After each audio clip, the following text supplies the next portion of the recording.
ভারতে মুসলিম নির্যাতনের বিরুদ্ধে ডক্টর ইউনূসকে সোচ্চার হওয়ার দাবি। জানাবো আলুর দামে ধস।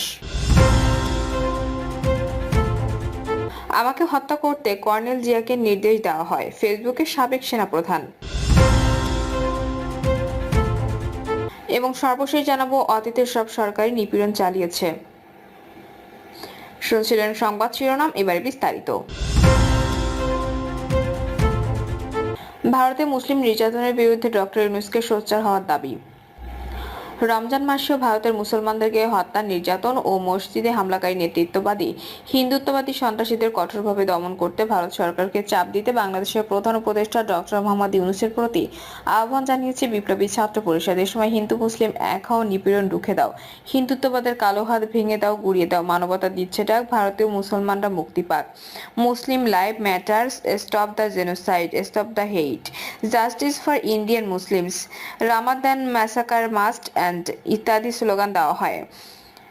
সমাবেশে বিপ্লবী ছাত্র পরিষদের আহ্বায়ক আব্দুল ওয়াহেদের সভাপতিত্বে বক্তৃতা করেন জাতীয় বিপ্লবী পরিষদের রাজনৈতিক প্রধান মোহাম্মদ আনিসুর রহমান ও সহকারী সদস্য সচিব গালিব হোসেন। সমাবেশে আনিসুর রহমান বলেন, প্রতিবেশী দেশ ভারতে গতকাল সহ কয়েকদিন ধরে মুসলমানদের উপর অকথ্য নির্যাতন, নিপীড়ন চালাচ্ছে উগ্র হিন্দুত্ববাদী সরকারি দল বিজেপি সন্ত্রাসীরা। তারা পবিত্র রমজান মাসেও রোজাদার মুসলমানদের পিটিয়ে ও গুলি করে হত্যা করছে, জুমার নামাজের সময় মসজিদে ডেকে দিচ্ছে, নামাজ পড়তে বাধা দিচ্ছে। প্রতিটি ঘটনায় ভারত সরকার নির্লিপ্ত থাকছে। তিনি বলেন, বাংলাদেশে যে কোনো সাম্প্রদায়িক হামলা হলে সরকার দ্রুত ব্যবস্থা নেয়। আমাদের ইসলামী দলগুলো সহ সর্বস্তরের জনগণ প্রতিবাদী হই, কিন্তু ভারতে কোনো সাম্প্রদায়িক হামলার ঘটনায় ব্যবস্থা নেয় না। দেশটির জনগণও আমাদের মতো প্রতিবাদ জানায় না। আলুর দামে ধস। উত্তরাঞ্চল জুড়ে শুরু হয়েছে আলু তোলার ধুম। শুরুতে আলুর দামে ধস নেমেছে, এবার আলুর দাম একেবারেই কম। জমিতে বিক্রি হচ্ছে 10 থেকে 12 কেজি করে। কৃষকরা বলছেন, গত এক দশকে আলুর দাম এতটা কম হয়নি। ফলে উৎপাদিত বিপুল পরিমাণ আলু দিয়ে চরম বিপাকে পড়েছেন উত্তরের আলু চাষিরা। ক্রেতা না থাকায় কৃষকরা না পারছে জমি থেকে বিক্রি করতে, আবার বুকিং না থাকায় হিমাগারেও রাখতে পারছে না। কৃষকদের আরও অভিযোগ, আলুর অস্বাভাবিক দরপতনের পেছনে আলু ব্যবসায়ী সিন্ডিকেটের হাত রয়েছে।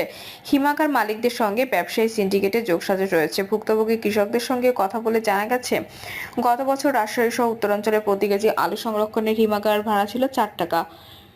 এবারে এক লাফে সংরক্ষণ ভাড়া বাড়িয়ে 8 টাকা করা হয়েছে। হিমাগার মালিক ও ব্যবসায়ী সিন্ডিকেট কৌশল করে হিমাগারের অগ্রিম বুকিং সম্পন্ন করে রেখেছে। এবছর অধিকাংশ সাধারণ কৃষক আলু রাখার জন্য হিমাগারে কোনো বুকিং সংগ্রহ করতে পারেনি। এখন জমি থেকে আলু তুলে সাধারণ কৃষক না পারছে হিমাগারে দিতে, না পারছে বাড়িতে রাখতে। ফলে ব্যবসায়ী সিন্ডিকেট পানির দরে আলু কিনে নিয়ে যাচ্ছে। অসহায় কৃষকরা বাধ্য হয়ে কেজিতে 10 থেকে 12 টাকায় আলু বিক্রি করতে বাধ্য হচ্ছে। ভুক্তভোগী আলু চাষিরা আরো বলছেন, এবার সাধারণ কৃষকরা হিমাগার মালিক ও ব্যবসায়ী সিন্ডিকেটের কাছে জিম্মি হয়ে পড়েছে। ফলে রাজশাহী সহ উত্তরাঞ্চলে হাজারো আলু চাষি বিপুল আর্থিক ক্ষতির মুখে পড়েছে। আলু বিক্রি করে উৎপাদন খরচের অর্ধেকও না ওঠায় ব্যাংক ও মহাজনী ঋণ পরিশোধ নিয়ে দুশ্চিন্তায় পড়েছেন। আমাকে হত্যা করতে কর্নেল জিয়াকে নির্দেশ দেওয়া হয়, ফেসবুকে সাবেক সেনাপ্রধান। সাবেক সেনাপ্রধান জেনারেল ইকবাল করিম ভূঁইয়া দাবি করেছেন, তাকে হত্যা করতে কর্নেল জিয়াকে নির্দেশ দেওয়া হয়েছিল। একথা শুনে তার মেরুদণ্ড দিয়ে শীতল স্রোত বয়ে গিয়েছিল। 13 মার্চ ফেসবুকে দেওয়া স্ট্যাটাসে তিনি এ দাবি করেন।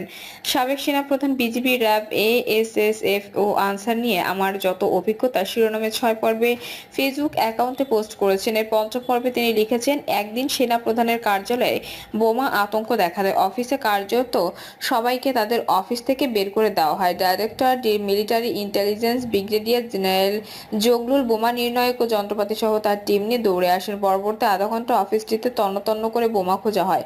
আমাদের ভাগ্য প্রসন্ন যে কোনো বোমার অস্তিত্ব মেলেনি এবং একটা লম্বা অপেক্ষার পর বিল্ডিংটিতে বোমা মুক্ত ঘোষণা করা হয়।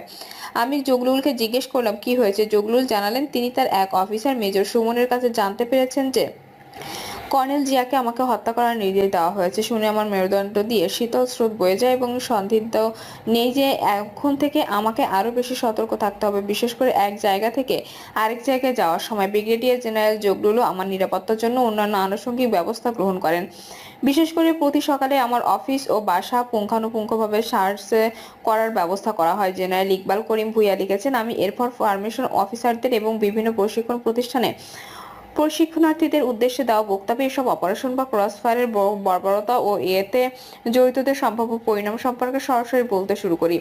বিশেষ করে প্রশিক্ষণ প্রতিষ্ঠানের কোর্সে আসা অনেক অফিসারকে একসঙ্গে সতর্ক করার সুযোগ পাই। তবু দেশজুড়ে পত্রিকায় ক্রসফায়ারের খবর আসতে থাকায় আমি বিরক্ত হয়ে উঠি। এক পর্যায়ে সিদ্ধান্ত নিই র্যাব, ডিজি, এফআই, বিজিবিতে আর কোনো অফিসারকে পোস্টিং দেব না। DG, BGB major general Aziz ও কর্নেল জিয়া প্রধানমন্ত্রীর সচিবালয়ে অভিযোগ করেন এবং নিরাপত্তা উপদেষ্টাকে এ ব্যাপারে হস্তক্ষেপ করতে বলেন। ডিজিএফআই মেজর জেনারেল আকবর বারবার অনুরোধ করলে শেষ পর্যন্ত আমি নিজে একটি 10 থেকে 12 জনের অফিসার দলের তালিকা তৈরি করে তাকে দিয়ে। সাবেক সেনাপ্রধান আরও লিখেছেন, পরে মিস্টার বেনজিং স্বয়ং আমার কাছে আসেন এবং র্যাব চালাতে আমার সহায়তা চান, কিন্তু আমি তাকে অফিসার দেওয়ার কোনো নিশ্চয়তা দিইনি। এমএসপিএম আমাকে কয়েকবার ফোন করে জানান যে প্রধানমন্ত্রী র্যাব, বিজিবি আর ডিজিএফআই এর আরও অফিসার চাচ্ছে। আমি আমার সিদ্ধান্তে অনড় থাকি। চট্টগ্রামের হোটেল রেসিডেন্স উদ্বোধনের সময় প্রধানমন্ত্রী স্থানীয় পুলিশের সঙ্গে কথা বলার এক পর্যায়ে আমাকে ডেকে বলেন র্যাবে আরো জুনিয়র অফিসার বদলে দিতে। আমি বুঝিয়ে বলি, পিজিআর, এসএসএফ, ডিজিএফআই, বিজিবি সবখানে ইতোমধ্যে এত অফিসার দেওয়া হয়েছে যে এই মুহূর্তে অতিরিক্ত অফিসার দেওয়ার মতো অবস্থা সেনাবাহিনীর নেই। তিনি জোরাজুরি করলেও আমি আমার অবস্থানে শেষ পর্যন্ত অটল থাকি। অবশেষে তিনি লিখেছেন, আজকে আমরা এমন একটা অবস্থানে এসে দাঁড়িয়েছি যে র্যাব সম্পর্কে জরুরি সিদ্ধান্ত নেওয়া বাঞ্ছনীয়। আমি সেনাপ্রধানকে অনুরোধ করব যেন তিনি এই প্রতিষ্ঠানটিকে ভেঙে দেওয়ার জন্য সরকারের কাছে সুপারিশ করেন। সেটি সম্ভব না হলে সামরিক অফিসারদের র্যাব থেকে যেন স্থায়ীভাবে প্রত্যাহার করে নিয়ে আসেন। এটি করার জন্য বর্তমান সেনাপ্রধানের যে স্বাধীনতা তৈরি হয়েছে, আগের কোনো সেনাপ্রধানের তা ছিল না। তার এই নতুন লব্ধ অবস্থানের জন্যই তাকে অনুরোধ করছি তিনি যেন আমরা যে কাজটি করতে পারিনি সেটি সম্পন্ন করেন। অতীতের সব সরকারি নিপীড়ন চালিয়েছে। ইসলামী আন্দোলন বাংলাদেশের যুগ্ম মহাসচিব ও দলীয় মুখপাত্র মাওলানা গাজী আতাউর রহমান বলেছেন, হাসিনা স্বৈরাচার এতটাই নির্মম ছিল তাদের দেশ ছাড়া হতে হয়েছে। বাংলাদেশের অতীতের সব সরকারি বৈষম্য ও নিপীড়ন চালিয়েছে, পদ্ধতিগতভাবে স্বৈরতন্ত্র লালন করেছে। ইসলামী আন্দোলন বাংলাদেশের পরিবর্তন চায়। গাজী আতাউর রহমান বলেন, ইসলাম এই জাতীয় রক্ষা কবচ। ইসলামই আমাদের সীমানা আলাদা করেছে। ঢাকা বিশ্ববিদ্যালয়ে কার্ল মার্কসের লেনিন চর্চা হলে ইসলাম কেন চর্চা হতে পারবে না? তিনি বলেন, ইসলাম নিয়ে ভুল আতঙ্ক তৈরি করা হয়। ইসলাম বরং নিপীড়ন মানুষের স্বার্থ রক্ষায় কাজ করে। তিনি বলেন, শিক্ষা জাতির মেরুদণ্ড। শিক্ষার মান যত উন্নত, দেশ তত উন্নত না হয়। মানব সম্পদ উন্নয়ন ও দক্ষ জনগোষ্ঠী তৈরি করতে আন্তর্জাতিক মানদণ্ড হিসেবে জিডিপি এর 6% শিক্ষা খাতে বরাদ্দ রাখার কথা। এশিয়ার বিভিন্ন দেশও জিডিপির বৃহৎ অংশ শিক্ষা খাতে খরচ করে মানব সম্পদ উন্নয়ন করত, কিন্তু আমাদের বিগত সরকারগুলো গড়ে 2% মতো বরাদ্দ রাখে। এর মধ্যে শিক্ষা খাতের অবকাঠামো উন্নয়নে অন্তর্ভুক্ত থাকে, ফলে গবেষণা ও জ্ঞান তৈরিতে তেমন কোনো বিনিয়োগ থাকে না বললেই চলে, যার ফলে আন্তর্জাতিক দক্ষতা ভিত্তিক কর্মবাজারে আমরা পিছিয়ে পড়েছি। আতাউর রহমান বলেন, ঢাকা বিশ্ববিদ্যালয় সহ দেশের সামগ্রিক শিক্ষার মান ক্রমান্বয়ে অবনতি হচ্ছে। দেশের ইতিহাসের সবচেয়ে গুরুত্বপূর্ণ শিক্ষা প্রতিষ্ঠান ঢাকা বিশ্ববিদ্যালয়ের শিক্ষার্থীদের আবাসন ও খাবারের মান নিয়ে কথা বলতে